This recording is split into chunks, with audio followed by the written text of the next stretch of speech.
দর্শক, লালতির হাইব্রিড যে second generation যে পেঁয়াজটা সারা বাংলায় যে সারা জাগানোর যে পেঁয়াজটা গত বছর হয়েছিল, আমি গত বছর লাগাইছিলাম, মাশাআল্লাহ অনেক ভালো হয়েছিল। এই বছরও আব্বাসের থেকে 12,000 টাকা কেজি করে যে বীজটা ফেলছি, এই বীজটা হচ্ছে সেই সেকেন্ড জেনারেশনের বীজ। এটা 100% সবাইকে গ্যারান্টি দিতে পারবো। আমি টোটাল মিলে দেখেন যে 12 কেজির মতো ফেলছি।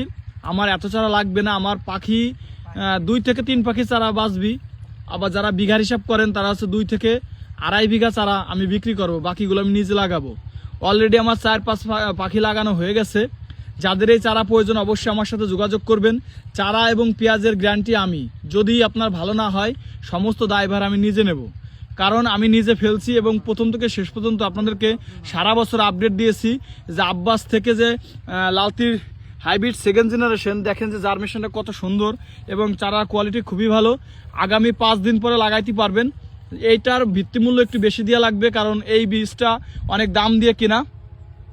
দেখেন, যেহেতু লালতির কিং একটু কম দামে বিক্রি করছি আর লালতির হাইব্রিড এটা একটু বেশি দাম দেওয়া লাগবে। যাদের প্রয়োজন তারা অবশ্যই যোগাযোগ করবেন। আগামী মঙ্গল বুধবারে তুলে লাগাইতে পারবেন। আজকে চারা বয়স 33 দিন। শুধু দেখেন চারা আর চারা।